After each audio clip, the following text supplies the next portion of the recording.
Sahabat Shalom, Sahabat Shalom. selamat pagi. Balik lagi pagi ini ibadah Sabat. Belajar bersama-sama. Hari ini terambil dari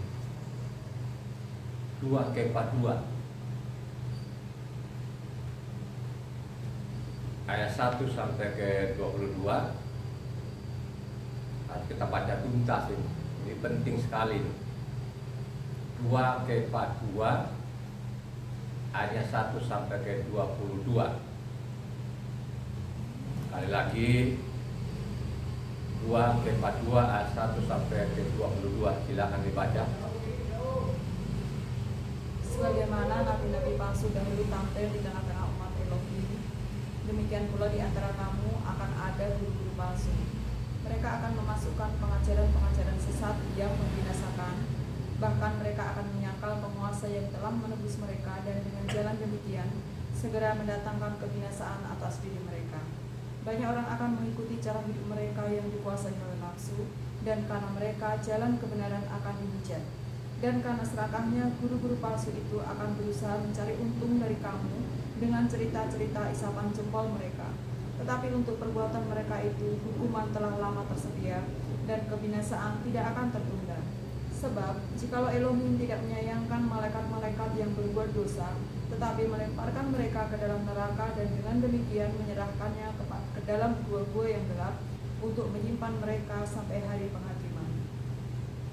Dan jikalau Elohim tidak menyayangkan dunia purba, tetapi hanya menyelamatkan Noah pemberita kebenaran itu dengan 7 orang lain ketika ia mendatangkan air bah atas dunia orang-orang yang fasik. Dan jikalau Elohim membinasakan kota Sodom dan Amora dengan api, dan dengan demikian memusnahkannya dan menjadikannya suatu peringatan untuk mereka yang hidup fasik pada masa-masa kemudian. Tetapi ia menyelamatkan Lot, orang yang benar, yang terus-menerus menderita oleh cara hidup orang-orang yang tak mengenal hukum dan yang hanya mengikuti hawa nafsu mereka saja. Sebab orang benar ini tinggal di tengah-tengah mereka, dan tiap hari melihat dan mendengar perbuatan-perbuatan mereka yang jahat itu, sehingga jiwanya yang benar itu tersiksa. Maka nyata bahwa Tuhan tahu menyelamatkan orang-orang saleh dari pencobaan, dan tahu menyimpan orang-orang jahat untuk disiksa pada hari penghakiman, terutama mereka yang menuruti hawa nafsunya karena ingin mencemarkan diri dan menghina pemerintahan Elohim. Mereka begitu berani dan angkuh, sehingga tidak segan-segan menghujat kemuliaan. Padahal malaikat-malaikat sendiri, yang sekalipun lebih kuat dan lebih berkuasa daripada mereka, tidak memakai kata-kata hujat kalau malaikat-malaikat menuntut hukuman atas mereka di hadapan Elohim. Tetapi mereka itu sama dengan hewan yang tidak berakal, sama dengan binatang yang hanya dilahirkan untuk ditangkap dan dimusnahkan. Mereka menghujat apa yang tidak mereka ketahui, sehingga oleh perbuatan mereka yang jahat, mereka sendiri akan binasa seperti binatang liar, dan akan mengalami nasib buruk seperti upah kejahatan mereka. Berfoya-foya pada siang hari, mereka anggap kenikmatan. Mereka adalah kotoran dan noda yang mabuk dalam hawa nafsu mereka kalau mereka duduk makan minum bersama-sama dengan kamu. Mata mereka penuh nafsu zina, dan mereka tidak pernah jemu berbuat dosa. Mereka memikat orang-orang yang lemah, hati mereka telah terlatih dalam keserakahan. Mereka adalah orang-orang yang terkutuk. Oleh karena mereka telah meninggalkan jalan yang benar, maka tersesatlah mereka lalu mengikuti jalan Bileam anak Beor, yang suka menerima upah untuk perbuatan-perbuatan yang jahat. Tetapi Bileam beroleh peringatan keras untuk kejahatannya, sebab keledai beban yang bisu berbicara dengan suara manusia dan mencegah kebebalan nabi itu. Guru-guru palsu itu adalah seperti mata air yang kering, seperti kabut yang dihalaukan taufan. Bagi mereka telah tersedia tempat dalam kegelapan yang paling dahsyat. Sebab mereka mengucapkan kata-kata yang congkak dan hampa, dan mempergunakan hawa nafsu cabul untuk memikat orang-orang yang baru saja melepaskan diri dari mereka yang hidup dalam kesesatan. Mereka menjanjikan kemerdekaan kepada orang lain, padahal mereka sendiri adalah hamba-hamba kebinasaan. Karena siapa yang dikalahkan orang, ia akan menjadi hamba itu. Sebab jika mereka oleh pengenalan mereka akan Elohim dan Juru Selamat kita Yahshua HaMashiach telah melepaskan diri dari kecemaran dunia, tetapi terlibat lagi di dalamnya, maka akhirnya keadaan mereka akan lebih buruk daripada yang semula. Karena itu bagi mereka adalah lebih baik jika mereka tidak pernah mengenal jalan kebenaran, daripada mengenalnya tetapi kemudian berbalik dari perintah kudus yang disampaikan kepada mereka. Bagi mereka cocok apa yang dikatakan peribahasa yang benar ini. Anjinglah kembali lagi ke mutahnya, dan babi yang mandi kembali ke kubangannya. Demikian firman Tuhan. Haleluya. Jadi perlu sekali saudara mencatat ini, dibaca ulang-ulang supaya saudara itu memiliki pemahaman yang benar. Berulang-ulang kali saya mengatakan, tiap saya khotbah itu tolong dicatat, habis saya khotbah dibaca ulang lagi, direnungkan lagi.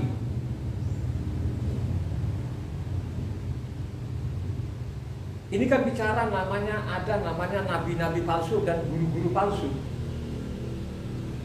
Kapan sih adanya nabi-nabi palsu dan guru-guru palsu ini? Waktu dicatat namanya kitab suci ini, kitab hukumnya Tuhan ini, sudah tercatatlah di sana. Tadi kita sudah baca bersama, ada namanya Biliam bin Beor. Ya. Jadi Biliam bin Beor ini, kalau dulu itu nama nabi itu disebut namanya pelihat. Ya. Sebenarnya Biliam ini kan bukan nabi benar. Dia seorang penenung. Kalau saudara baca dari bilangan 22 sampai ke 24 sana, itu diceritakan bagaimana Biliam ini dipanggil untuk mengutuk namanya bangsa Israel. Jadi sebenarnya Biliam ini seorang penenung, peramal. Nah kalau dulu ya seperti itu mungkin disebut juga pelihat atau nabi lah. Jadi ternyata dia nabi palsu. Coba saya selidiki, Biliam ini ternyata dia nabi palsu. Karena akhirnya Biliam ini pun dibunuh juga. Ya, kalau kita baca Bilangan 31 ayat 8 sana, akhirnya Biliam itu juga dibunuh. Ya. Karena dia adalah nabi palsu ini sebenarnya. Ya. Coba pada waktu dipanggil oleh Tuhan itu, ya, pada waktu dihadang Tuhan di tengah jalan, waktu dia naik keledainya itu, sampai keledainya itu berbicara dengan suara manusia loh saudara. Ya. Artinya untuk memperingatkan, katanya tadi nabi bebal. Jadi sudah lama sekali ini ada namanya nabi-nabi palsu dan guru-guru palsu. Ya. Hanya persoalan sampai sekarang ini yang ada di mimbar itu saudara, mereka tidak merasa diri bahwa mereka itu adalah guru-guru palsu, nabi palsu. Kenapa saya mengatakan ini? Karena saya teliti kitab suci ini selama 23 tahun. Jadi saya teliti ya. Saya teliti namanya kitab suci ini dari tahun 2000 sampai saya bicara ini sudah 176 kali. Ya, jadi ingat ya. 176 kali saya baca kitab suci ini setiap hari, tidak pernah putus, ya, sehingga saya tahu kapan adanya ini mereka ini nabi-nabi palsu, guru-guru palsu ini kan, gitu. Sudah dari awal, ya, sudah dicatat namanya dalam kitab suci ini. Makanya perlu sekali saudara ini meneliti, membaca dan meneliti namanya isi kitab suci ini. Kalau engkau mau saja membaca, meneliti, pasti engkau tahu di mimbar ini guru palsu atau nabi palsu, pasti tahu.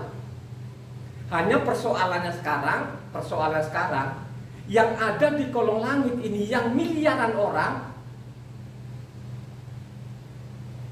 tidak mau menghiraukan namanya untuk baca kitab suci. Itu yang jadi masalah. Banyak orang-orang sekarang, mereka sudah pegang namanya kunci surga yang dijanjikan oleh namanya Pak Pendetanya. Coba kan? Dijanjikan oleh Pak Pendetanya, dia sudah pegang namanya kunci surga. Ya, karena sudah dijanjikan oleh Pak Pendetanya, jadi jemaatnya itu ya sudah. datang saja ibadah, nganga-nganga saja, yang penting Pak Pendetanya bilang, sudah kamu peroleh namanya kunci kerajaan surga. Saya ini meneliti kitab suci, kok sepertinya nggak ada loh saudara. Di mimbar-mimbar ini luar biasa jahatnya. Mereka jahat sekali loh saudara di mimbar ini. Sudah menolak namanya hukumnya Tuhan, ya. Khotbah saya kemarin kan bicara juga seperti itu, ya. Mereka sudah menolak namanya hukumnya Tuhan, ya. Saya akan ulang-ulang terus ini, misalnya Matitia 5 ayatnya 17-20 di sana. Tapi mereka tidak merasa menolak. Coba saudara, coba, mereka tidak merasa menolak. Gak ada itu. Karena memang mereka tidak ada yang koreksi sama mereka. Bagaimana lu mau koreksi sama dia ini kalau kau jemaatnya juga tidak pernah mau baca kitab suci? Beda loh ya zaman dulu, waktu zaman rasul-rasul itu, waktu Rasul Saul dengan teman-temannya tersebar seluruh Asia sana, maka beritakan namanya bahwa Mesias itu sudah datang, ya. Ada satu kelompok di sana di Beria. Jadi ada kelompok sana itu, mereka tidak langsung telan bulat-bulat itu, tapi mereka cuma meneliti apa yang dikatakan rasul-rasul, apa benar nggak, sesuai nggak dalam kitab suci, ya. Kalau kita baca di namanya Kisah Para Rasul 17 ayatnya 11, coba satu orang, ya, marilah saudara meneliti kitab suci ini. Coba ayat 11-nya.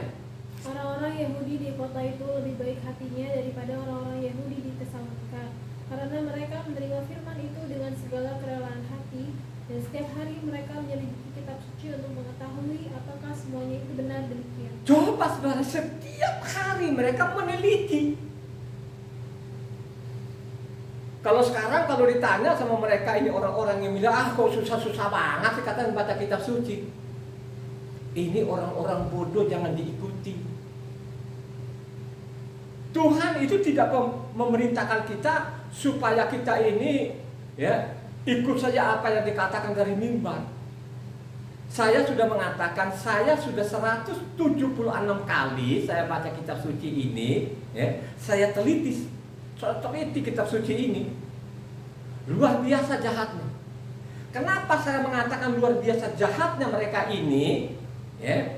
Yang mengaku sekarang mereka pegang namanya kunci kerajaan surga ini yang miliaran orang, sebenarnya tidak miliaran juga sudah, ya.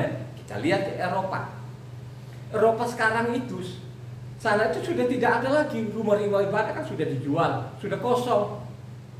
Jadi sudah banyak orang yang sadar sekarang, banyak sadar di Eropa sana, katanya ada ateis, mungkin dia tidak ateis juga, dia udah malas namanya dia datang ke rumah ibadah, ya. Kalau orang namanya benar teliti kitab suci dengan yang ada sekarang ini, lu nggak akan masuk di tempat ibadah. Bagaimana lu masuk tempat ibadahnya itu dari pengajaran pendeta-pendetanya ini, dia menyimpang dari isi kitab suci. Coba contohnya sekarang orang bilangnya ada namanya perjanjian baru. Coba kan. Sesudah saya teliti kitab suci ini, memang tidak ada namanya perjanjian baru. Ini bikinan manusia. Salah tangkap. Mereka salah tangkap di dalam, ya. Inilah darah perjanjianku, mereka salah tangkap, akhirnya apa? Mereka bikinlah namanya, ada namanya perjanjian baru. Coba saudara kalau sudah seperti itu, ya. Kalau orang teliti memang nggak ada kan? Makanya dia bilang, aku datang di bumi ini bukan meniadakan Taurat 1 titik 1 iota. Ingat loh, ingat baik-baik kata-kata ini. Siapa yang mau bantah ini sekarang?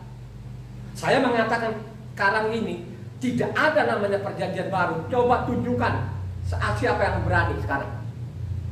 Hanya nanti kalau dia mau nantang sama saya, saya tanya saja, namanya Matitia 5 dengan 17, hanya itu saya yang saya tanya. Dia bisa jawab nggak? Guru-guru palsu ini, nabi-nabi palsu tidak akan mungkin mau jawab itu. Yakin benar-benar. Ya. Sekarang berapa orang yang dia tipu di mimbar? Banyak sekali orang yang mati konyol sudah. Ya. Coba kan? Kalau kita baca lagi Galatia, misalnya Galatia 1 ayatnya 6 sampai 9. Ya. Ini surat Galatia ini adalah suratnya Rasul Saulus, Saudara ya. Jadi suratnya Rasul Saul ini di Galatia itu surat-surat Rasul Saul. Coba satu orang. Namanya Galatia 1 ayatnya 6 sampai 9. Aku heran bahwa kamu begitu lekas berbalik daripada Dia yang oleh kasih karunia Hamasia telah memanggil kamu dan mengikuti suatu Injil lain, yang sebenarnya bukan Injil. Hanya ada orang yang mengacaukan kamu dan yang bermaksud untuk memutarbalikkan Injil Hamasia. Tetapi sekalipun kami atau seorang malaikat dari sorga yang memberitakan kepadamu suatu Injil yang berbeda dengan Injil yang telah kami beritakan kepadamu, terkutuklah dia, seperti yang telah kami katakan dahulu. Sekarang kukatakan sekali lagi, jikalau ada orang yang memberitakan kepadamu suatu Injil yang berbeda dengan apa yang telah kamu terima, terkutuklah dia. Coba kalau ada yang memberitakan seperti yang sudah kami beritakan ini berbeda, terkutuklah, jangan ikuti. Ini peringatan Rasul Saul, Saudara. Kalau ada tudingan-tudingan selama ini Rasul Saul itu bikin ibadah baru, itu tidak benar. Ya. Rasul Saul itu membantah, semua membantah. Ya, tidak ada yang dia bawa yang baru-baru itu nggak ada. Ya. Yang dia sampaikan ke sana kemari itu mereka hanya pakai namanya kitabnya Mose dan kitab para nabi. Nggak ada kitab yang lain. Tidak pernah ada. Ya. Kalau setiap terjemahkan ini mungkin dia salah nangkap, saya percaya itu. Ya. Karena berulang-ulang waktu kita syuting disalin daripada namanya kitabnya King James. Ya. Jadi kitab yang kita pegang ini kan dia salin dari King James, ya. Zaman itu namanya Stanford Raffles, ya, misionaris dari Inggris. Yang terjemahkan pada waktu itu namanya Abdul Mungsi, ini kan seorang Muslim, ya. Coba, bukan namanya orang-orang Kristen ini yang terjemahkan ini kan gitu. Tapi kan perjalanan waktu itu tidak dikoreksi. Coba kan, bagaimana lu mau koreksi ini orang mau baca saja sudah malasnya setengah mati. Mau lihat saja pun kitab suci yang tebal ini kan sudah malas, Saudara. Kenapa mereka malas itu? Karena pengaruh iblis, gitu. Supaya manusia itu tidak baca kitab suci ini, sehingga kedoknya iblis itu tidak kebongkar, gitu. Itulah yang saya pelajari bertahun-tahun itu, saya pelajari terus bertahun-tahun ini, ya. Makanya sekali lagi saya ulang lagi ini, saya ini bukan pengangguran, biar orang tahu juga kan. Saya ini bukan seorang pengangguran, ya. Pendidikan sekuler saya dari teknik, ya. Jadi saya dulu pebisnis, saya punya usaha namanya suku alat berat. Ya.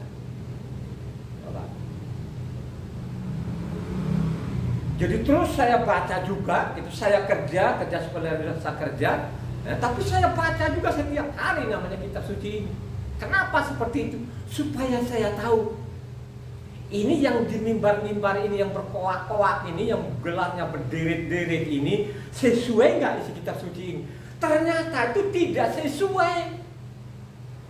Mereka itu pembohong, pembunuh. Coba Saudara, berapa orang mereka bunuh ini? Ya. Kenapa saya mengatakan ini? Ini namanya hukumnya Tuhan ini mereka tidak hiraukan lagi. Maka mereka mengatakan itu ada namanya perjanjian baru. Apa sih yang mereka tulis, yang mereka katakan perjanjian baru itu? Di dalam isi kitab suci tidak ada namanya perjanjian baru. Kalau ada pun namanya perjanjian baru itu di dalam mereka salah nangkap itu. Ya. Akhirnya apa? Yang mereka mengatakan itu perjanjian baru, semua diperbarui mereka yang sekarang orang Kristen ini. Contoh, namanya Tuhan, namanya Yesua. Mereka gantikan bernama Yesus. Dari kata Yesus ini mereka gantikan lagi bernama Isa Isa. Kalau kita baca kemarin berapa hari lalu mereka bilangnya kenaikannya Isa Kalau kita teliti dalam kitab suci tidak boleh namanya mengganti nama Tuhan, Saudara. Jadi tidak boleh. Makanya ada namanya Matitia 10 ayat 22 sana, yang bertahan karena namaku selamat.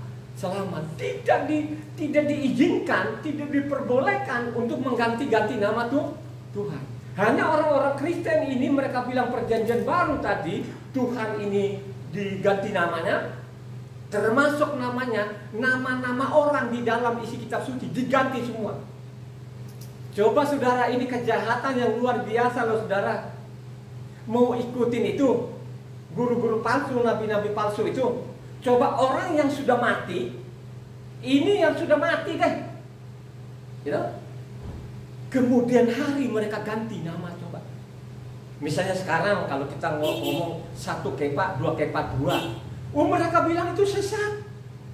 Jadi seolah-olah namanya Kepa ini kita ganti namanya Petrus. Padahal dalam kitab suci di dalam yang mengganti nama Kepa ini adalah namanya Tuhan sendiri. Nama aslinya dia adalah namanya Simon. Diganti namanya Kepa. Kepa itu artinya batu karang. Coba, akhirnya orang Kristen lagi mengganti namanya Petrus. Di Eropa sana jadi namanya apa? Peter. Coba saudara, semua diperbarui. Ya, no? Semua namanya ibadahnya, sabatnya diperbarui oleh hari utama minggu. Coba kan pondok daunnya diperbarui, jadinya namanya Natal. Coba kan namanya Shavuot, ya Shavuot mereka ganti namanya apa? Pentakosta, ya. Jadi kalau Pentakosta atau namanya Shavuot itu dihitung dari mana? Gimana? Dihitung dari mana? Sesudah Pesak itu ada tanggal 15 dari tanggal 15 dihitung itu 7 minggu. 7 kali 7 berapa? 49. Jadi kamu harus rayakan apa? Hari ke-50. Ini namanya perintah hukum Taurat. Ya. Tapi orang-orang Kristen ini diperbarui saudara. Makanya mereka ada bilangnya namanya Jumat Agung. Sekalipun di dalam itu tidak ada namanya Jumat Agung. Salah tafsir, salah nangkap, iya betul.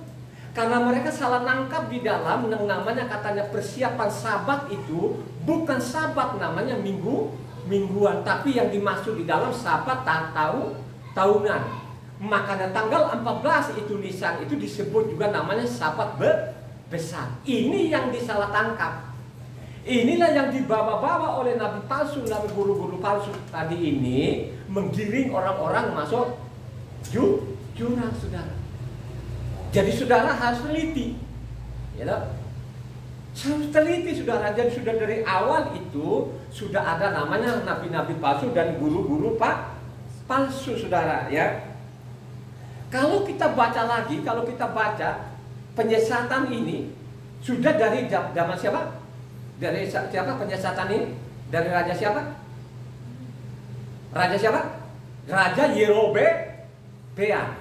Ya, dari Raja Yerobeam itu pada waktu Salomo itu kan terpecah namanya kedua raja ini. Raja utara itu bernama Yerobeam. Raja selatan siapa? Rehabeam. Ya. Salomo itu punya anak namanya Rehabeam.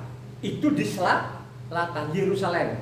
Sedangkan di utara itu beribu kotakan Samaria ada namanya Raja Yerobeam. Ya, bagaimana Yerobeam itu bikin namanya ibadah baru, ya. Jadi penyesatan ini sudah dari awal. Ini di utara ini mereka bikin ibadah baru, ya. Dilakukan oleh namanya apa? Raja Yerobeam ini. Coba kita lihat apa yang dilakukan Yerobeam itu. Kalau Yerobeam itu namanya pondok daun, cetak pondok daun, tapi diganti bulan. Kalau sekarang Kristen ini semua langsung nekat, lebih nekat, dihilangkan sama sekali. Jadi coba bayangkan saja sekarang ini guru-guru palsu, nabi-nabi palsu sekarang ini, namanya pondok daun itu diganti sekaligus bernama apa? Natal. Coba saudara, ini kejahatan harus diungkap, tidak boleh kita diam. Ya. Kalau mereka Natal, coba tunjukkan pasal mana dan ayat mana. Kalau saya bilang nanti pondok daun zaman Yesua diikutin nggak pondok daunnya? Coba baca sepotong ada di atas saja kan, namanya Yohanan 7 itu, coba. Apa di situ? Coba Yohanan 7 ayat 1-nya, coba dari situ. Sesudah itu Yeshua berjalan keliling Galilea sebab ia tidak mau tetap tinggal di Yudea karena di sana orang-orang Yahudi berusaha untuk membunuhnya. Yohanan 7 ya? Ya. Itu ada pondok daun nggak sih? Judulnya Yeshua pergi ke Yerusalem untuk hari raya Pondok Daun. Ya, kalau kita dijudulkan ketika baca terus di bawah kan ada namanya apa? Perayaan Pondok Daun kan gitu kan. Jadi di situ masih dirayakan Pondok Daun. Coba kan, datanglah namanya orang Kristen sekali dihilangkan namanya Pondok Daun. Kalau tadi kan Yerobeam kan masih ada namanya apa? Pondok Daunnya, tapi diganti tanggalnya. Bulannya, bukan tanggal. Tanggalnya tetap tapi bulannya di bulan 7 diganti bulan 8, saudara. Tapi kalau Kristen sekarang ini diganti sekaligus. Pondok Daunnya dihilangkan, dinongol namanya Natal, saudara. Makanya saya mengatakan, coba kalau kita baca namanya ibadah mingguannya, kitab suci, isi kitab suci yang kita baca ini dari Kejadian sampai Wahyu tidak pernah berganti. Tetap ada di dalam kitab suci ini namanya Sabat. Mereka tipu orang, mereka bilang yang namanya minggu, saudara. Coba, ini kan sudah dari generasi ke generasi. Coba, makanya saya ini setiap Sabtu itu, makanya saya masukin di Facebook itu. Coba kan, saya masukin di Facebook loh, saudara, bahwa Tuhan itu tidak pernah kita dapatkan di dalam bahwa Tauratnya itu supaya dibuang, malah sebaliknya. Kalau dia bilang 1 iota 1 titik, coba saudara, kau hilangkan namanya perintah-perintah Tuhan ini. Apakah ini bukan nabi palsu, guru-guru palsu ini? Coba kan, ya. Itu makanya kita selidiki kitab suci ini. Ciri-cirinya mereka ini kan ketahuan tadi kita sudah baca, ya. Mereka berpoya-poya, mereka pungu sana, pungu sini. Coba kan, ini kan ciri-cirinya mereka ini, ya. Makanya diperumpamakan seperti Biliam itu yang menerima upah, saudara. Coba. Nabi-nabi bebal ini dikatakan namanya Biliam itu nabi-nabi bebal yang suka namanya menerima upah. Padahal kalau kita selidiki kitab suci di dalam, rasul manapun ya tidak pernah ada yang berani namanya pungut-pungut puluhan. Karena pada waktu itu ya, kan ada imam-imam. Imam-imam ini dari keturunan Lewi itulah yang memungut namanya puluhan. Makanya orang Kristen ini ada benar-benar mereka luar biasa ini. Kalau mereka ikutin Taurat, kalau mereka dengarkan tadi peringatan Yeshua tadi Matius 5 ayatnya 17-20, gak mungkin mereka berani. Makanya dengan taktik mereka hilangkan dulu itu, mereka buang namanya Taurat. Mereka bilangin pengikut-pengikutnya ada namanya perjanjian baru, sehingga mereka leluasa. Coba mereka pungu sana, pungu sini, saudara. Nah inilah yang dikecam di sini, saudara. Ini semacam nubuatan bagaimana nanti manusia kemudian hari, ya. Coba kan, mari kita telusuri nanti. Bukan zaman itu saja, ya. Pokoknya zaman raja-raja pun di sana mereka sudah mulai menyimpang. Itu nabi-nabi itu imam-imam, saudara. Mereka terima namanya bayaran, saudara, ya. Jadi sudah mulai menyimpang dari awal sana. Orang Israel sendiri sudah menyimpang. Nah ini penyimpangan hanya mereka neruskan saja, neruskan oleh orang asing ini, orang Kristen ini. Makanya saya bilang apa yang dilakukan Kristen lebih parah loh, saudara, daripada namanya orang Israel. Lebih parah, saudara. Ya. Kalau saudara menyelidiki kitab suci, hanya persoalan sekarang ini kalau saya ngomong gini orang langsung matanya ngelotot. Nah yang melotot-lotot matanya ini yang tidak pernah membaca kitab suci. Coba saudara, coba kalau dia baca ulang-ulang tiap hari kitab suci ini, pasti seperti Eropa, dapat ibadah kan kosong, tidak akan mau. Karena ini dia melawan Tuhan. Melawan ini yang benar-benar tadi yang Tuhan bilang kekal ini jangan dirubah, jangan diganti. Inilah yang mereka benar-benar mereka hilangkan. Coba saudara, ya. Makanya saya ini mau jaga siapa? Saya hanya jaga istri saya yang satu-satunya dan 2 anak saya. Tidak boleh ini mereka menyimpang ini. Coba kan. Sedangkan melalui YouTube ini kan kalau dia mau dengar, dia mendengar, dia catat, dia akan selamat. Ya. Dia akan merenung nanti, dia ambil keputusan, dia baca kitab suci dari Kejadian sampai Wahyu, ya, berulang-ulang loh saudara, ya, berulang-ulang, pasti dia selamat. Kalau dia tidak baca, dia mengharapkan dari mimbar ini guru-guru palsu, nabi palsu itu saudara, tinggal tunggu waktunya. Karena Tuhan datang kedua kalinya bukan pada waktu dia jadi nelayan. Kalau dulu kan diolok-olok, ya, pada waktu dia bicara dengan di mimbarnya diolok-olok. Siapakah dia ini? Ini kan tukang kayu. Bapaknya juga tukang kayu. Kan ini orang kan tidak sekolah. Lo begitu lo kan lo saat ini. Mereka benar-benar silo dengan gelar-gelar itu. Coba kan. Mereka silo benar-benar. Yang penting ada sedikit gelarnya di depan. Oh saudara, kayanya itu surga. Makanya ada orang katanya pulang pergi ke surga. Padahal di dalam isi kitab suci tidak ada, saudara. Jangan kalau ini orang asing, itu nabi-nabi besarnya, nabi-nabi besar itu, mereka tidak pulang pergi ke surga, saudara. Ya, tidak ditemukan dalam isi kitab suci ini. Tapi dibohongin jemaatnya, oh ketemu Yesus dan lalu dia bicara dengan Yesus. Ya, saya dibawa di sini diperlihatkan kini. Ini pembohong, penipu.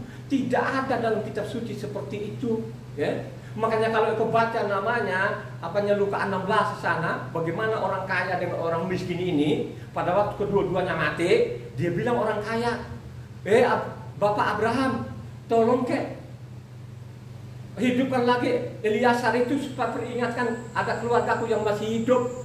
Apa jawabannya namanya? Abraham? Ada namanya kitab Mose dan kitabnya para nabi katanya kalau kau baca namanya Lukas 16.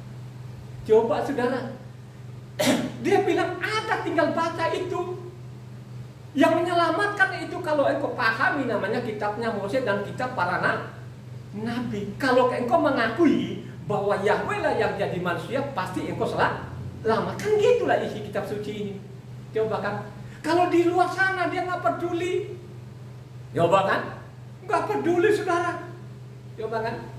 Sekalipun kita pakai pasal dan pakai ayat tidak peduli. Karena dia bilang yang ngomong ini gak ada jemaatnya. Sedangkan kami ini yang pakai minggu, pakai Natal itu katanya, waduh kami menguasai dunia. Dia tidak ingat lagi tadi yang kita baca. Zaman Noah itu berapa orang yang selamat? Halo? Zaman Noah berapa orang yang diselamatkan? Ada 8 orang, ya. Jadi zaman Noah itu ada 8 orang yang diselamatkan karena 3 anaknya. Noah itu dengan kan 4 laki-laki dan 4 perempuan. Jadi jumlahnya berapa? 8 orang. Dia juga tidak baca. Zaman namanya Noah berapa orang? Zaman Noah itu hanya 3 orang, gitu kan? Ya, bapaknya dan kedua anaknya. Noah. Sorry.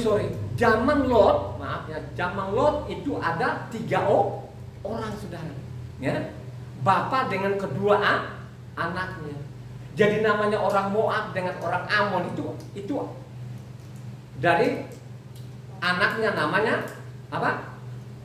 Lot kawin sama anak kandungnya. Anak kandungnya ini jahat saudara, dikasih mabuk dulu bapaknya, baru malam-malam bersentuh tubuh dengan kedua anaknya, akhirnya lahirnya namanya Bani Moab dan Amon, saudara ya. Inilah yang menjadi musuhnya Israel. Itu musuh abadinya, kan gitu ya. Coba bayangkan saja saudara. Jadi kalau saudara ini tidak teliti kitab suci ini, mengharapkan dari mimbar ini yang ada sampai sekarang surga nggak akan ketemu. Bukan saya loh ini. Saya pakai pasal dan ayat loh. Siapa yang membantah itu? Ayo, siapa yang membantah? Makanya kalau kau baca nama tuntas itu namanya Bilangan 13 di sana. Coba, Bilangan 13. 1 Raja-Raja 13 di sana, ya. Sampai ke ayat 34. Coba kan? Nah, apa yang dilakukan sana Yerobeam itu, ya. Datanglah nabi untuk memperingatkan dia, ya, malah suruh tangkap nabi.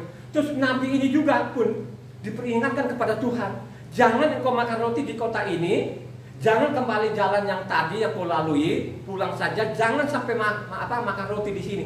Tapi akhirnya ada lagi nabi tua di situ, dia bilang, aku nabi juga, mampir di rumah makan roti.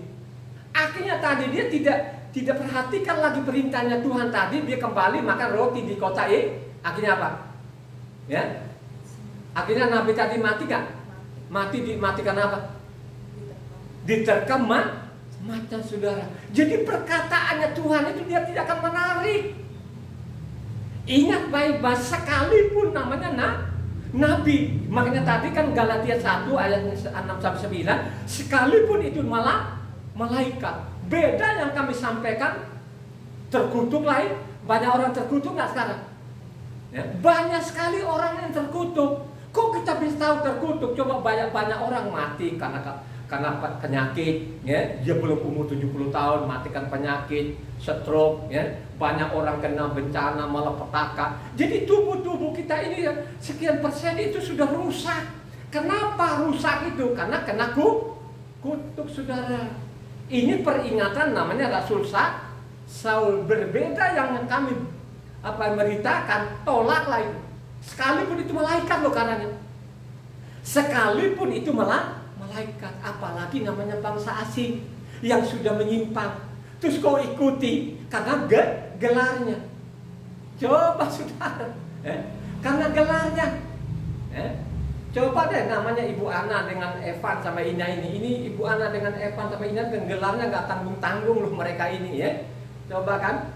Coba kalau suruh namanya Evan sama Ina itu suruh pergi mendengar yang khotbah-khotbah, mereka tidak mau. Kenapa mereka tidak mau? Karena mereka tahu isi kitab suci ini. Coba kan? Dia akan mau. Coba. Kecuali dari Tarawatu pasti mereka tahu, karena mereka tahu sehari-hari. Itu kan anak, ya. Kan gitu. Coba lah kalau ada guru-guru yang lain yang sana mereka tidak kenal itu, sekalipun mereka kenal, dia menyimpang di dalam, pasti kedua orang ini nggak akan mau, ya. Ibu Ana itu nggak akan mau, yakin nggak akan mau. Kenapa mereka tidak mau? Karena setiap hari itu mereka baca kitab suci ini, ya, kan gitu. Karena jelas-jelas sangat menyimpang, kan gitu kan. Jadi kita harus lihat juga ciri-cirinya mereka ini, ya. Ciri-cirinya tadi, yaitu tadi mereka menyimpang, tidak sesuai isi kitab sucinya, ya. Misalnya sekarang, misalnya Beliam ini kan, bagaimana Beliam itu sebenarnya kan Beliam itu adalah namanya tukang tenung. Coba Beliam Bilangan 22 ayatnya 7. Supaya kita tahu loh saudara, Bilangan 22 ayat 7. Lalu berangkatlah para tua-tua Moab dan para tua-tua Midian dengan membawa di tangannya upah penenung. Setelah mereka sampai kepada Bileam, disampaikanlah kepadanya pesan Balak. Jadi ternyata namanya Beliam itu namanya penenun 2 ayat 17. Sebab aku akan memberi upahmu sangat banyak, dan apapun yang kau minta daripadaku, aku akan mengabulkannya. Datanglah dan serapahlah bangsa itu bagi. Ternyata namanya Beliam ini memangnya apa? Sering cari upah. Ayat 37. Dan berkatalah Balak kepada Bileam, bukankah aku sudah mengutus orang memanggil engkau? Mengapakah engkau tidak hendak datang kepadaku? Sungguhkah tidak sanggup aku memberi upahmu? Ternyata ini benar-benar Beliam ini bukan nabi. Dia seorang penenung itu yang tukang ramal itu saudara. Menerima upah saudara. Sama zaman sekarang ini. Yang di mimbar itu mereka sudah menipu orang. Mereka pungut sana, pungut sini saudara. Inilah ciri-cirinya. Jadi harus belajar ini saudara, supaya kita tahu mereka ini penyesat-penyesat ini. Makanya perlu sekali kita baca kitab suci itu dari Kejadian sampai Wahyu berulang saudara. Coba ya, bacalah berulang-ulang ini. Sekalipun engkau bekerja seperti namanya Evan sama Ina ini, wah ini Evan sama Ina ini super sibuk mereka ini, ya. Misalnya Evan ini seorang konsultan, ya. Bukan konsultan EC ini saudara ya, konsultan proyek ini, salah sedikit itu fatal namanya, ya. Coba, mereka harus tiap hari namanya belajar. Coba kan, Ina ini kan sibuk, gitu kan. Sama juga dengan Evan kan, mereka dua orang ini kan adalah teknik sipil ini, gitu. Coba kan, jangan karena mereka sibuk kerja ini, terus mereka abaikan ini yang paling penting. Coba sekarang Evan sama Ina ini mereka cari makan sekarang ini kan dengan ilmu sekuler yang luar biasa mereka peroleh ini. Ya betul. Kan paling mereka menikmati kan sampai 80 tahun. Mati juga kan gitu kan. Coba. Makanya saya mengajarkan kepada kedua anak ini supaya benar-benar ambil waktu-waktu itu senggang itu supaya tetap mereka baca kitab suci ini. Karena ini penting. Coba kan. Penting loh saudara, sekalipun mereka sibuk, betul-betul sibuk ini. Karena kedua anak ini kan teknik sipil ini, cobaan. Konsultan loh saudara. Konsul yang mereka pegang kan bukan proyek ece-ece, ini proyek-proyek besar ini saudara. Ini namanya ilmu yang mereka pelajari, ini kan ilmu presisi ini. Jangan boleh salah sedikit aja. Salah sedikit itu sudah fatal itu saudara. Begitu juga ilmu kerohaniannya ini. Salah sedikit patah loh, ya. Coba kalau kita telusuri kitab suci apa yang dilakukan namanya apa? Mose itu, ya. Mose itu tidak masuk tanah Kanaan kenapa? Halo? Karena teledor kata-katanya. Kata-katanya itu tidak ada apa-apanya bagi manusia, tapi di hadapan Tuhan luar biasa saudara. Ya. Coba kita baca sedikit ya supaya orang benar-benar memahami ini. Ya, coba kalau kita baca namanya Bilangan 20 sana ayatnya 10 coba. Ya. Coba Bilangan 20 ayat 10. Coba ini kan gara-gara katanya ini akhirnya Mose itu tidak masuk loh saudara. Teledor kata-katanya. Coba baca. Ketika Mose dan Aharon telah mengumpulkan jemaah itu di depan bukit batu itu, berkatalah ia kepada mereka, dengarlah kepadaku hai orang-orang durhaka, apakah kami harus mengeluarkan air bagimu dari bukit batu ini? Coba, kalau kita telusur, kita baca secara apa sih yang salah ini? Yang salah itu kan, hai kamu orang-orang durhaka, apakah kami ini yang keluarkan air dari go? Jadi kata kami inilah mereka tidak masuk ke tanah karena air itu sepele loh saudara. Sepele loh saudara.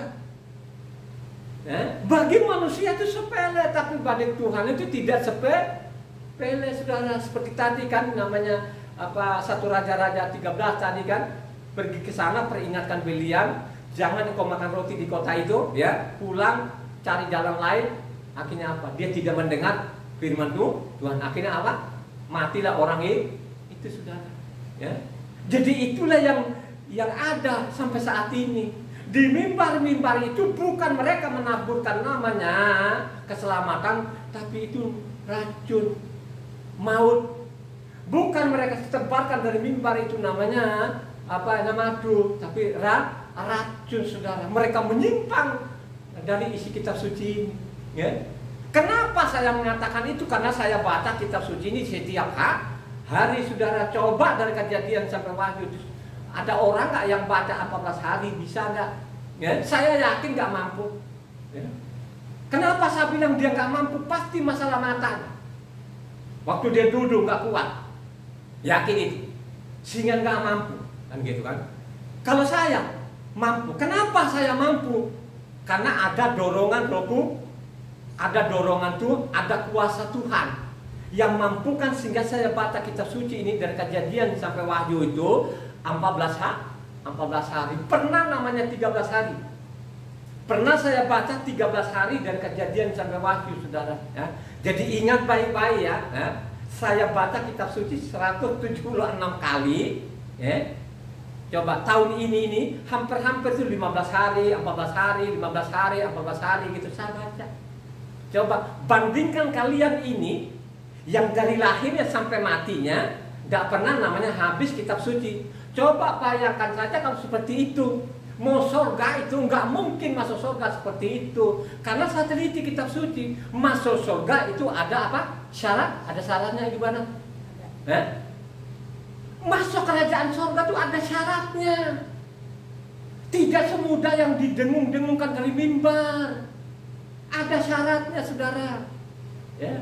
Syaratnya itu kalau masuk dalam kerajaan, jangan namanya meninggalkan hukumnya tuh. Itu syaratnya mutlak namanya.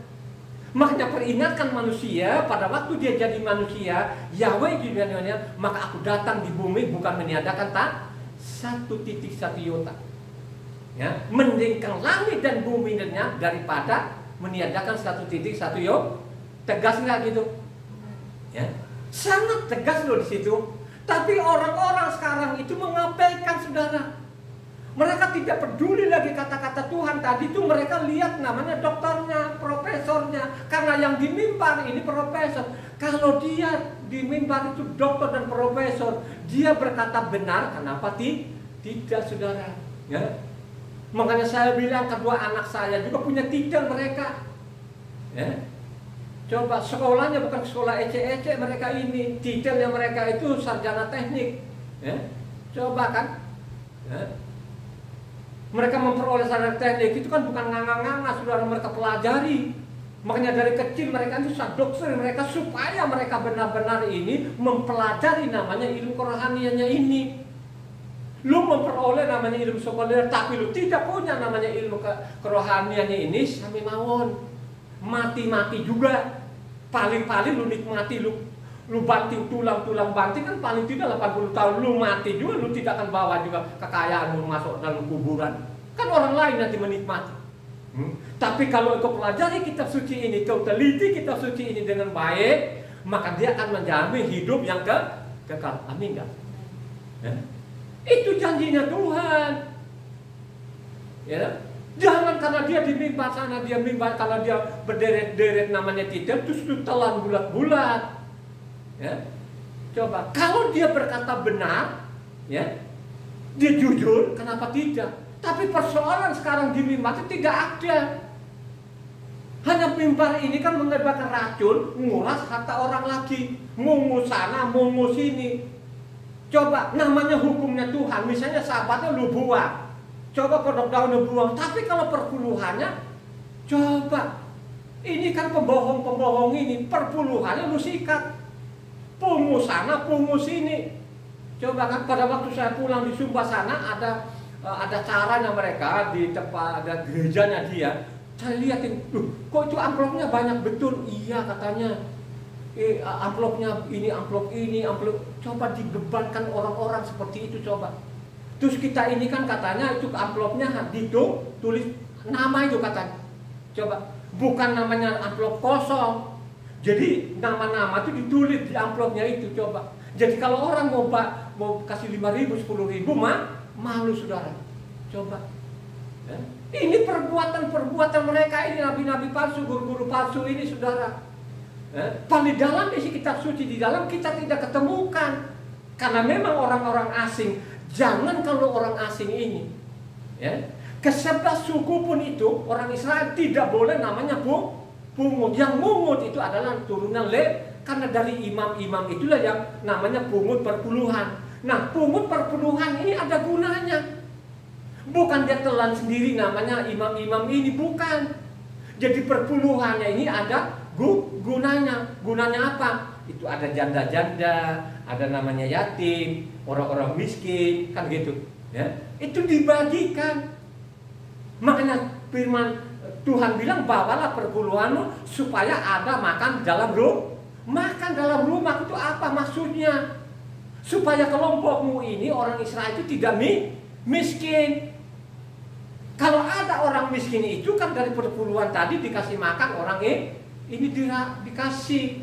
Begitulah isi kitab sucinya. Tapi sekarang ini mereka berpoya-poya ke luar negeri. Rumahnya apartemen sana kemari, sekolah anaknya ke luar negeri, coba kan jam tangan yang mahal-mahal. Coba saudara yang begini-begini lo mau ikutin, ya? Coba mari kita lihat nanti di dalamnya, apa benar di dalamnya disuruh orang mungut-mungut itu, ya? Penyesatan ini memang dari awal Mika 3. Jadi kelihatan ini ciri-cirinya mereka ini, ya, ketahuan nanti ini, saudara. Mika 3 ayatnya 5 dulu. Mika 3 ayatnya 5. Beginilah firman Yahweh terhadap para nabi yang menyesatkan bangsaku, yang apabila mereka mendapat sesuatu untuk dikunyah, maka mereka menyerukan damai, Tapi terhadap orang yang tidak memberi sesuatu ke dalam mulut mereka, maka mereka menyatakan perang. Coba persis banget sampai sekarang ini, saudara. Inilah ciri-cirinya.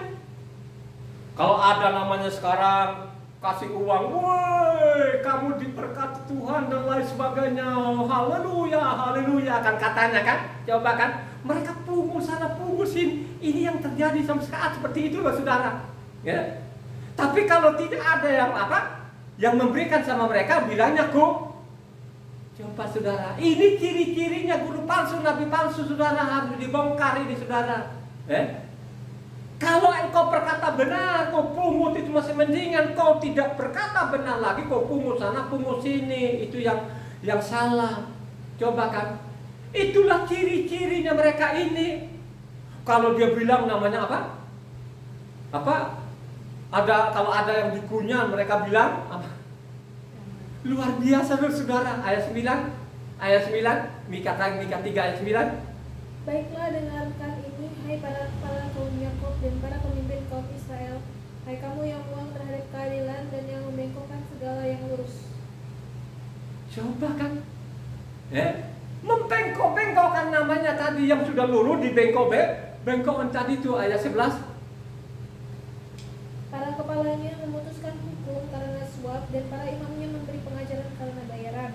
Para nabinya menenung karena uang, padahal mereka bersandar kepada Yahweh dengan berkata, bukankah Yahweh di tengah-tengah kita, tidak akan datang malapetaka menimpa. Coba, itulah nabi-nabi palsu. Sekarang di Indonesia ini, kita di sini tuh ditipu loh, saudara.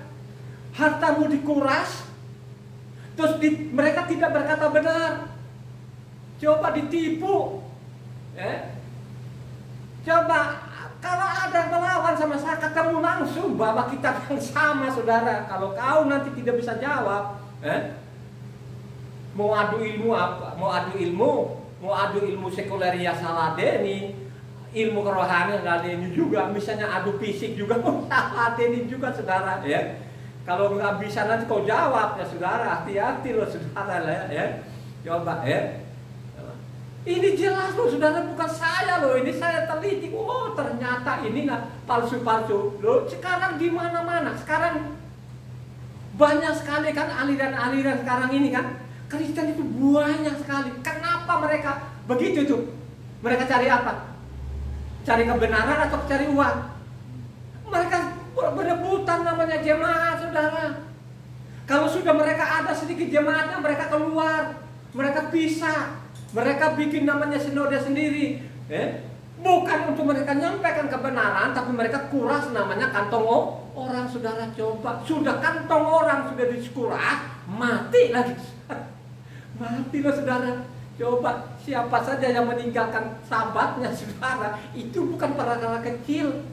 Coba, yang mengganti nama Tuhan ini, yang mengganti nama Yahweh ini, saudara, itu bukan perkara kecil. Perkara besar itu, saudara. Mati beneran loh, saudara. Jangan bermain-main, saya salut namanya orang Eropa itu. Orang Eropa sekarang nggak ada lagi tempat ibadah, coba. Nggak ada. Paling ada pun itu mungkin mereka baca sendiri lah di rumah kan, gitu mungkin. Ada lagi, sudahlah, nggak punya Tuhan, Makanya Eropa dicatat di sana itu 70% itu udah ateis katanya, Kalau ada pun 30% tadi itu yang sudah kakek-kakek itu, yang kakek-kakek yang sudah nganga-nganga ini sebenarnya, yang nganga-nganga gitu kan, ya udahlah, dia Kristen aja. Itu rata-rata KTP. Duh, ini Kristen ini kan rata-rata kan KTP aja, pemahamannya kagak ada. Padahal yang dituntut sama kita harus punya pemahaman yang benar, harus punya Tuhan yang benar, saudara. Kalau kita tidak miliki itu, makanya sia-sialah, saudara. Coba kan sudah lama orang-orang ini. Kalau kita baca namanya, kalau nggak salah 2 Tawarik 15 sana ayatnya 1-3, coba. Coba 2 Tawarik 15, kalau nggak salah lama sekali orang tidak memiliki Tuhan yang benar, ajaran yang benar, coba.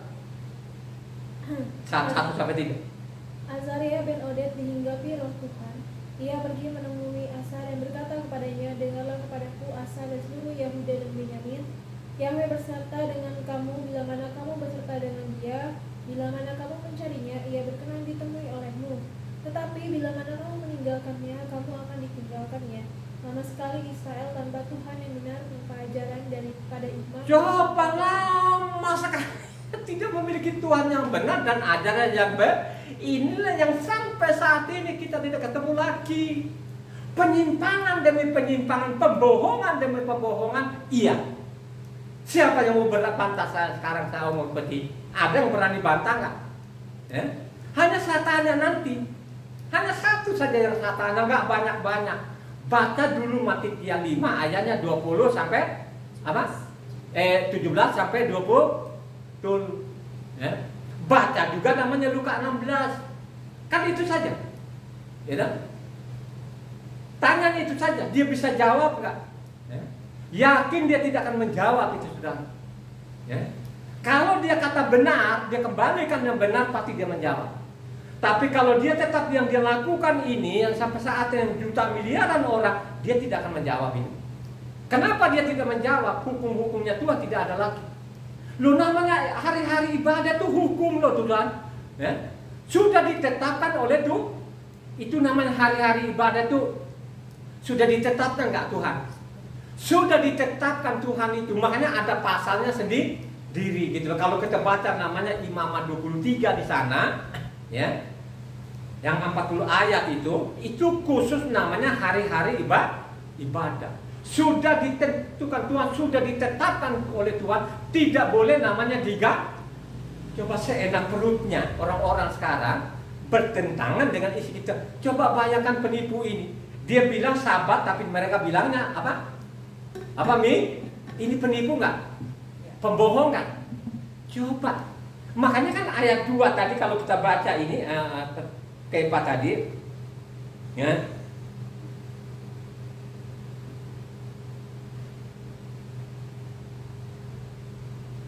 Mereka menginjak namanya kebenaran itu, ya. 2 Kepa 2. Ya. Banyak orang akan mengikuti cara hidup mereka yang dikuasai hawa nafsu, dan karena mereka jalan kebenaran mereka hujat. Coba saudara, ya, dia bilang aku datang ini bukan meniadakan Taurat, satu titik. Mereka mengujar loh itu dibuang saudara, ya, menggantikan seenak perutnya. Wah, luar biasa saya bilang, waduh, benar-benar ini ada mati konyol gitu loh kan. Ini loh melalui YouTube sendiri pun kenapa sih, ya? Makanya saya lihat ini itu kan, oh ini sih. Ini mereka baca, habis itu mereka tinggalkan begitu saja loh saudara. Ya? Misalnya sabat itu tidak ada, oh saya sudah tahu ini. Ya? Coba kan, ya. Padahal tulisannya begitu di dalamnya gitu loh. Ya? Ini pembohong-pembohong ini luar biasa loh saudara ya. Ya? Coba kan ciri-cirinya mereka seperti itu. Ya? Coba. Apa kata Matitia 23 ayat 16 sampai 22? Coba yang cepat. Matitia 23 ayatnya 22. Matitia.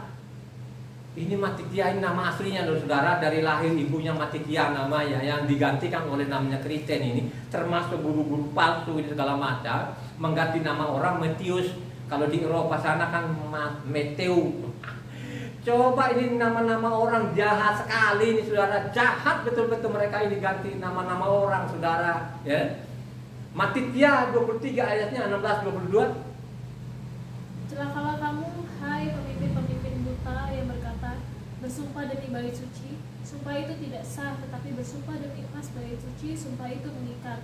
Hai kamu orang-orang bodoh dan orang-orang buta, apakah yang lebih penting, emas atau bait suci yang menguduskan emas itu? Bersumpah demi mezbah, sumpah itu tidak sah, tetapi bersumpah demi persembahan yang ada di atasnya, sumpah itu mengikat.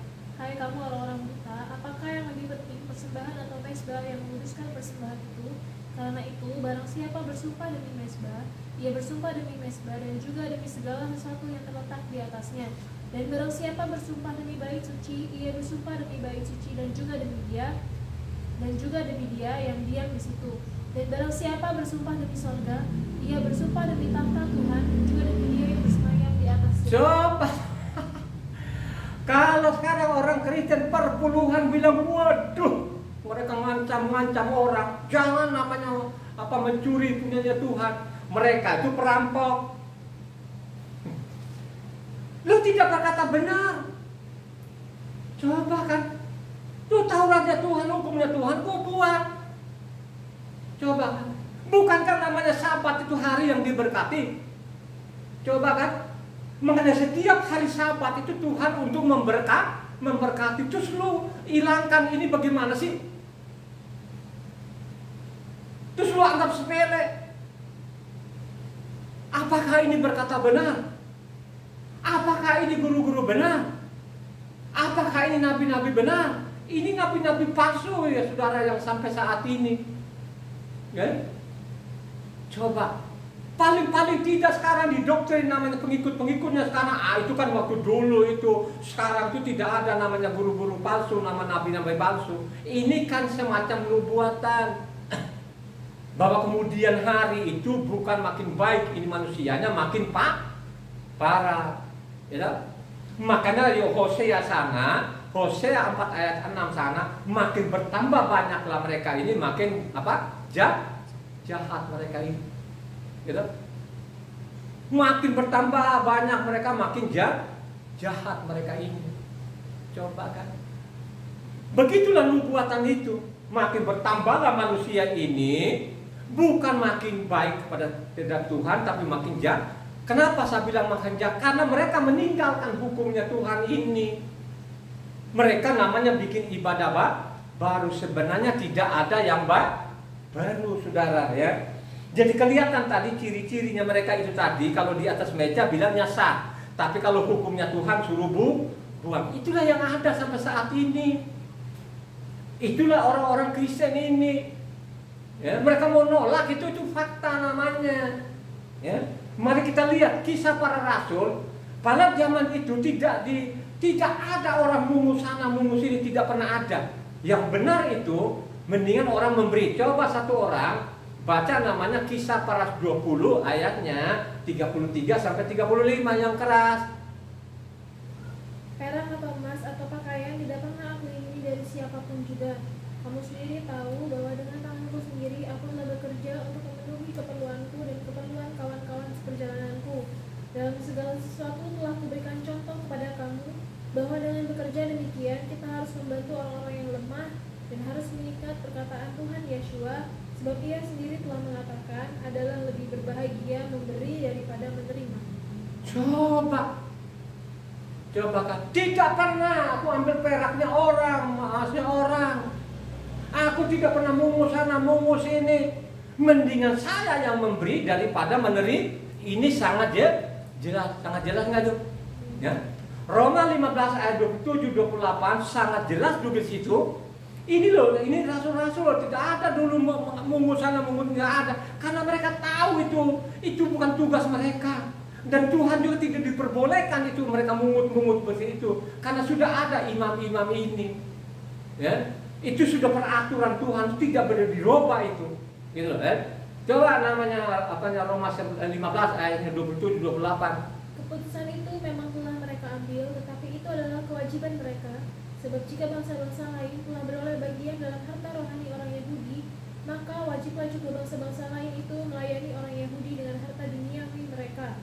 Apabila aku sudah menunaikan tugas itu dan sudah menyerahkan hasil usaha bangsa-bangsa lain itu kepada mereka, aku akan berangkat ke Spanyol melalui kota kamu. Coba saudara, kamu sudah memperoleh namanya harta rohani orang Yahudi, wajiblah kalian orang-orang asing ini menyumbangkan harta dunia. Coba saudara, sekarang dibalik-balik. Saya sudah mengatakan, kalau kau berkata benar, kau kembalikan hukum Tuhan. Aku nggak larang-larang benar, aku nggak ngomong-ngomong seperti itu. Persoalan sekarang namanya hukumnya Tuhan kau tinggalkan, tapi perpuluhannya kau piara saudara. Kan sangat jelas tadi bilang kan, kalau kamu sudah peroleh harta rohani orang Yahudi, makanya kamu pun juga orang asing memberikan harta dunia kepada mereka. Nanti aku akan kirim ke Yerusalem. Kan begitu kan? Mereka tidak ambil, tidak mempergunakan itu. Makanya kalau kita baca lagi 1 Korintus 9 sana ayat 11-18 yang cepat. 1 Korintus 9 ayatnya 11-18. Jadi jika kami telah menaburkan benih rohani bagi kamu, berlebih-lebihankah kalau kami menuai hasil duniawi daripada kamu? Kalau orang lain mempunyai hak untuk mengharapkan hal itu lebih daripada kamu, bukankah kami mempunyai hak yang lebih besar? Tetapi kami tidak mempergunakan hak itu, sebaliknya kami menanggung segala sesuatu supaya jangan kami mengadakan rintangan bagi pemberitaan Injil Hamasia. Tidak tahukah kamu bahwa mereka yang melayani dalam tempat kudus mendapat penghidupannya dari tempat kudus itu, dan bahwa mereka yang melayani mesbah mendapat bahagian mereka dari mesbah itu? Demikian pula Tuhan telah menetapkan bahwa mereka yang memberitakan Injil harus hidup dari pemberitaan Injil itu. Tetapi aku tidak pernah mempergunakan satupun dari hak-hak itu. Aku tidak menulisnya semua ini supaya aku pun diperlakukan juga demikian. Sebab aku lebih suka mati daripada sungguh kemegahanku tidak dapat ditiadakan siapapun juga. Karena jika aku memberitakan Injil, aku tidak mempunyai alasan untuk memegahkan diri, sebab itu adalah keharusan bagiku. Celakalah aku jika aku tidak memberitakan Injil. Kalau andai kata aku melakukannya menurut kehendakku sendiri, memang aku berhak menerima upah. Tetapi karena aku melakukannya bukan menurut kehendakku sendiri, pemberitaan itu adalah tugas penyelenggaraan yang ditanggungkan kepadaku. Kalau demikian, apakah upahku? Upahku ialah ini, bahwa aku boleh memberitakan Injil tanpa upah, dan bahwa aku tidak mempergunakan hakku sebagai pemberita Injil. Coba kan sudah. Aku memberitakan Injil itu tanpa upah. Sebenarnya sih, gue mau ambil juga. Tapi kan dia ingat namanya hukumnya tuh. Tuhan itu tidak boleh namanya mungut-mungut. Karena yang menyampaikan, yang mengadakan firman itu dari imam dan yang pungut juga perpuluhan dari imam mereka tidak akan langgar hukumnya Tuhan. Kan sangat jelas loh itu. Coba kan, sangat jelas loh. Ya. Makanya juga ditulis namanya suratnya Rasul Saul juga 1 Timotius 6 di sana ayatnya 9-10. Akar dan kejahatan itu namanya cinta uang. Coba baca. Itulah yang terjadi sampai saat ini. Begitu jahatnya mereka ini, sudah sikat-sikat uang orang tapi tidak berkata benar. Coba 1 Timotius 6 ayatnya 9-10. Tetapi mereka yang ingin kaya terjatuh dalam pencobaan, ke dalam jerat, dan ke dalam berbagai-bagai nafsu yang hampa, dan yang mencelakakan, yang menenggelamkan manusia ke dalam keruntuhan dan kebinasaan. Karena akar segala kejahatan ialah cinta uang, sebab oleh memburu uanglah beberapa orang telah menyimpang dari iman dan menyiksa dirinya dengan berbagai-bagai duka. Coba saudara, akar dari segala kejahatan namanya cinta uang. Itulah yang terjadi sampai sekarang ini. Kalau uang saja mata mereka menyala. Sudah nipu orang, sikat lagi uang ini saudara. Ini kan luar biasa saudara. Kau sudah sikat uangnya itu orang, terus kau tidak berkata benar. Coba kan, karena memang sudah lama sekali ini penyiasatan ini. Banyak sekali orang-orang tidak menghiraukan lagi hukum Tuhan, tapi mereka lebih senang namanya perintah manusia. Coba baca namanya Yeskiel 5 ayatnya 5 sampai 17 yang cepat. Supaya lengkap di situ bagaimana Tuhan marah sekali kalau kau mengabaikan namanya hukumnya Tuhan ini, kau tidak berkata benar itu, kau lebih suka namanya perintah-perintah manusia ini. Akhirnya sampai saat ini. Coba baca namanya Yeskiel 5 ayat 5 sampai 17 yang cepat. Beginilah firman Tuhan Yahweh, inilah Yerusalem, di tengah-tengah bangsa-bangsa kutempatkan dia, dan sekelilingnya ada negeri-negeri mereka. Ia sudah memberontak terhadap peraturanku, lebih jahat daripada bangsa, dan terhadap ketetapanku lebih jahat dari negeri yang di sekitarnya. Karena mereka menolak peraturanku dan kelakuan mereka tidak selaras dengan ketetapanku. Sebab itu beginilah firman Tuhan Yahweh, oleh karena engkau lebih jahat daripada bangsa-bangsa yang di sekitarmu, dan kelakuanmu tidak selaras dengan ketetapanku, dan engkau tidak melakukan peraturan-peraturanku, bahkan engkau melakukan peraturan-peraturan bangsa-bangsa yang di sekitarmu. Sebab itu, beginilah firman Tuhan Yahweh, lihat aku sendiri yang akan menjadi lawanmu, dan aku akan menjatuhkan hukuman kepadamu di hadapan bangsa-bangsa. Oleh karena segala perbuatanmu yang keji akan kuberbuat terhadapmu yang belum pernah kuperbuat, dan yang tidak pernah lagi akan kuperbuat. Sebab itu di tengah-tengahmu ayah-ayah akan memakan anak-anaknya, dan anak-anak memakan ayahnya, dan aku akan menjatuhkan hukuman kepadamu, sedang semua yang masih tinggal lagi daripadamu akan kuhamburkan ke semua penjuru angin. Sebab itu demi aku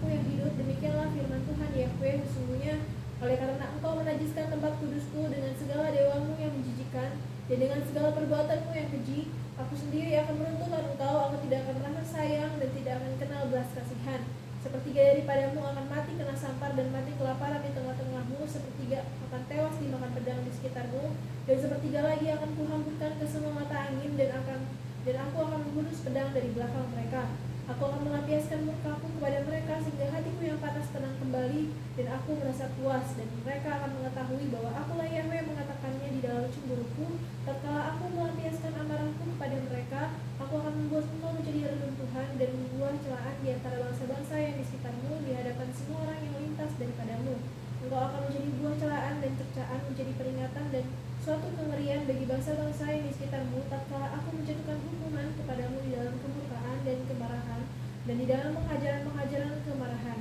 Aku Yahweh yang mengatakannya, tatkala aku mendatangkan atasmu kelaparan yang dahsyat yang membinasakan, dan aku mendatangkannya untuk membinasakan kamu, tatkala aku mendahsyat bencana kelaparan atasmu dan memusnahkan persediaan makananmu, aku akan mendatangkan kelaparan atasmu dan binatang-binatang buas di tengah-tengahmu yang akan memunahkan anak-anakmu. Sampar akan berkecamuk dan darah akan mengalir di tengah-tengahmu, dan aku akan mendatangkan pedang atasmu. Aku Yahweh yang mengatakannya. Coba, akhirnya benar kan? Mereka menyimpang dalam kebenaran itu, akhirnya banyak orang mati sia-sia loh saudara. Yang paling parah lagi sekarang, mereka sudah ambil namanya perpuluhannya, mereka untuk berpoya-poya saudara. Mereka beli mobil mewah, mereka beli jam tangan mewah, mereka pakai sepatu yang mewah, baju-baju mewah, mereka beli jas dan lain sebagainya. Tapi mereka mengatakan kami gembala. Ini orang-orang bodoh saudara, jangan diikuti. Gembala itu sederhana sekali, tidak ada namanya gembala pakai jas. Yesua datang, Yahweh itu turun di bumi ini sangat sederhana saudara. Dia tidak datang dengan segala kemuliaannya, dia tanggalkan kemuliaannya, mengambil rupa manusia. Dia sederhana supaya dia jadi contoh. Sekarang ada jadi contoh nggak yang di mimbar-mimbar, bagaimana jadi contoh di mimbar ini? Kalau saya ini seorang pengusaha, saya pakai jas ya wajar aja, saya pengusaha, ya. Tapi kalau engkau namanya gembala pakai jas, sepatumu mahal, jam tanganmu mahal, mobilmu mahal, itu sih bukan gembala namanya. Itu yang memutarbalikkan. Mereka abaikan namanya hukum Tuhan, mereka buat hukum Tuhan. Mereka menipu orang, coba menguras-uras kata orang.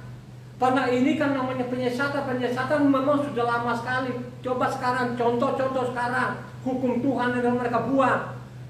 Waktu-waktu Tuhan itu mereka buat. Siapa ini yang kelakuan siapa ini? Yang merubah waktu, yang merubah hukum ini siapa ini? Siapa dari bangsa mana ini? Yang sudah dinubuatkan siapa? Bangsa mana ini? Namanya bangsa Yunani. Bangsa Yunani itu lambangnya apa? Lambangnya kambing saudara. Jadi bangsa Yunani itu lambangnya kambing. Coba lambangnya kambing itu apa saudara? Kambing itu sebelah kanan, sebelah kiri. Itu sebelah kiri namanya kambing. Coba kan si kambing inilah yang merubah namanya waktunya Tuhan. Waktunya Tuhan itu tengah malam atau petang ke petang. Waktunya Tuhan itu adalah petang ke petang saudara. Makanya sudah dinubuatkan sana di Daniel 7 ayat 25, bagaimana suatu saat nanti mereka namanya merubah hukum dan waktu. Coba baca satu orang namanya Daniel 7 ayat 25. Ia akan mengucapkan perkataan yang menentang yang maha tinggi dan akan menganiaya orang-orang kudus milik yang maha tinggi. Ia berusaha untuk mengubah waktu dan hukum, dan mereka akan diserahkan ke dalam tangannya selama 1 masa dan 2 masa dan setengah masa. Coba kan, akhirnya tadi yang kambing ini dia rubah namanya hukum dan waktu. Sekarang penanggalan kita sekarang itu dari tengah malam ke tengah malam. Padahal kalau penanggalannya Tuhan dari sore ke sore. Jadi utuhlah 1 malam 1 hari, itu 24 jamnya Tuhan. Sesuai namanya isi kitab suci di dalam. Kalau kau baca namanya Kejadian 1.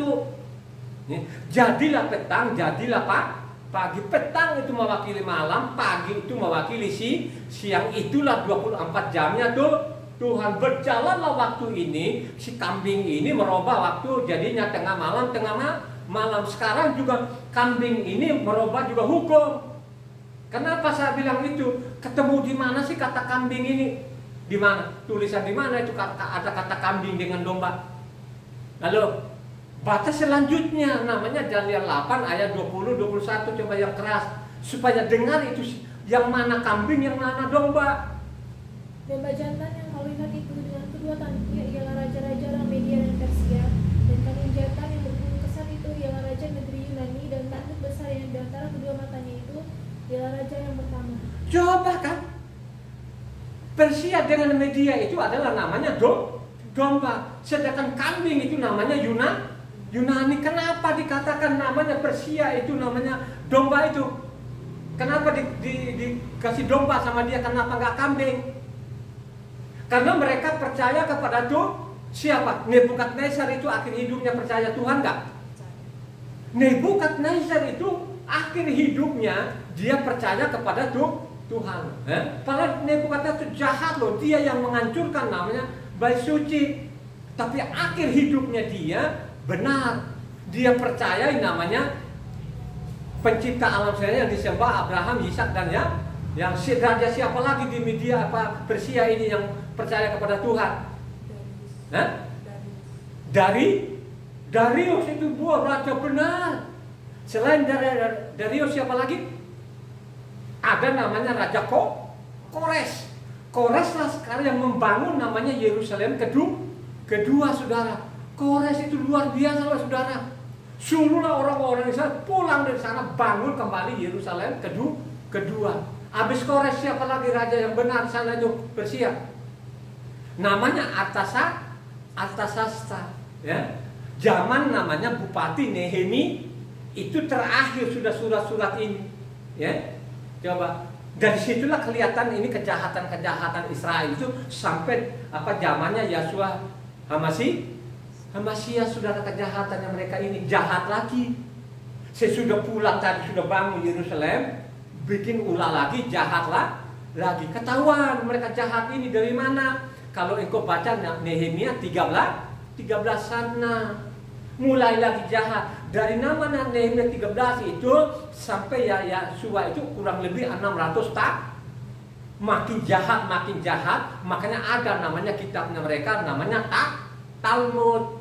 Ya, coba kan zaman Yosua itu mereka abaikan, mereka nomor 2 kan namanya Tauratnya Tuhan, tidak mengenal lagi Tuhan ini. Mulai mereka putar balikan lagi namanya hukumnya Tuhan, saudara. Makanya saya mengatakan ini orang-orang asing itu salah nangkap tulis-tulisan di dalamnya. Karena memang orang-orang asing awalnya yang terjemahkan tadi bukan orang Kristen, ya. Yang terjemahkan ini adalah orang Muslim namanya Abdul Munsi tadi ini, ya. Dia terjemahkan tadi, tapi tidak ada yang mengkoreksi. Bertahun-tahun ini didiamkan saja di dalamnya, dipiara lah ini penyesatan sampai saat ini. Kenapa saya bilang tadi ini? Mereka itu penyesat ini, mereka salah nangkap. Misalnya Matitya 26 ya ayat 28 di sana, mereka ini salah nangkap. Coba baca Matitya ini waktu Tuhan itu mereka sebelum datangkan mereka adakan perjamuan. Coba Matitya 26 28. Matitya 26 ayat 28. Sebab inilah darahku dari perjanjian yang ditumpahkan bagi banyak orang untuk pengampunan dosa. Jadi itulah namanya mereka bilangnya perjanjian baru. Jika kata tadi ada ini namanya orang-orang yang sudah pendek sumbunya, tidak mau menyelidiki kitab suci. Maupun juga Markus 14 ayat 24. Dan ia berkata kepada mereka, inilah darahku, darah perjanjian yang ditumpahkan bagi banyak orang. Coba Lukas 22 ayatnya 20. Demikian juga dibuatnya dengan cawan sesudah makan. Ia berkata, cawan ini adalah perjanjian baru oleh darahku yang ditumpahkan bagi kamu. 1 Korintus 11 ayat 25.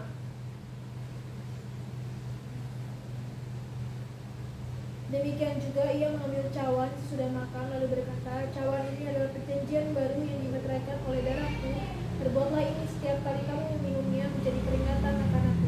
Jadi kalau kita lihat tadi yang dikatakan tadi perjanjian baru tadi namanya Lukas 22 ayat 20. Kalau kita ambil dari Matius, Markus, namanya Lukas ini maupun Korintus ini dikasih link, dikasih catatan kaki oleh namanya Lembaga Kitab Indonesia, Keluaran 24 ayat 8. Coba Keluaran 24 ayat 8. Kemudian Mose mengambil darah itu dan menyiramkannya pada bangsa itu serta berkata, inilah darah perjanjian yang diadakan Yahweh dengan kamu berdasarkan segala firman ini. Jadi ini yang mereka salah tangkap tadi, ini orang-orang Kristen, sehingga ada namanya perjanjian baru. Tapi mereka tidak meneliti catatan kakinya namanya Lembaga Kitab Indonesia, ambil juga selain tadi namanya Keluaran 24 ayat 8, mereka juga kasih catatan kakinya dari Lembaga Kitab Indonesia ini, Yeremia 31 ayatnya 31-34. Jadi ini Lembaga Kitab Indonesia, catatan kakinya diambil dari namanya Yeremia 31 ayat 31-34. Ini catatan kakinya loh ya, bukan saya tapi Lembaga Kitab Indonesia.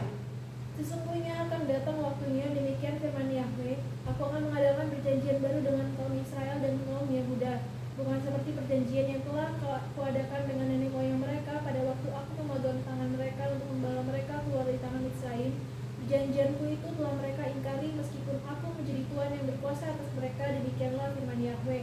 Tetapi beginilah perjanjian yang kuadakan dengan kaum Israel sesudah waktu itu, demikianlah firman Yahweh. Aku akan menaruh Tauratku dalam batin mereka dan menuliskannya dalam hati mereka, maka aku akan menjadi Tuhan mereka dan mereka akan menjadi umatku, dan tidak usah lagi orang mengajar sesamanya atau mengajar saudaranya dengan mengatakan, kenallah Yahweh, sebab mereka semua besar kecil akan mengenal aku. Demikianlah firman Yahweh, sebab aku akan mengampuni kesalahan mereka dan tidak lagi mengingat dosa mereka. Coba, kalau Lembaga Kitab Indonesia dikasih catatan itu diambil tengah-tengah, tapi kalau kita baca keseluruhannya dari namanya Yeremia 31 ayatnya 1 sampai 40, apa yang di sana?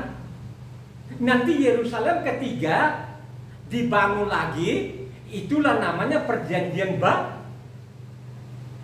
Jadi memang taktik-taktik di dalam ini dibikin sedemikian rupa sehingga dikabulkan.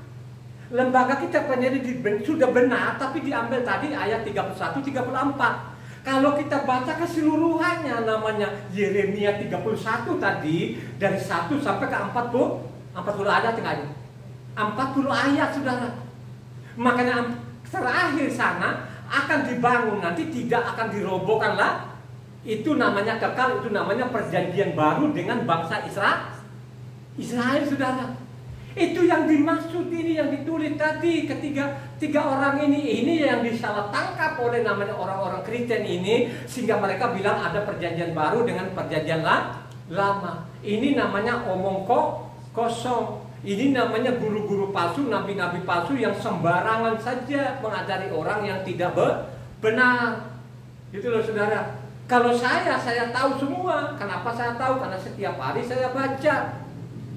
Kan ada lagi penipuannya. Jadi penipuannya memang licik betul-betul penerjemahkan ini. Karena ini pun juga bukan mungkin sudah berulang-ulang diterjemahkan ini. Ini bukan murni lagi yang diterjemahkan oleh namanya Abdul Munsi, tapi oleh tangan-tangan jahil ini yang sudah dinubuatkan Yeremia 8 ayat 8 sana, penyurat-penyurat palsu ini.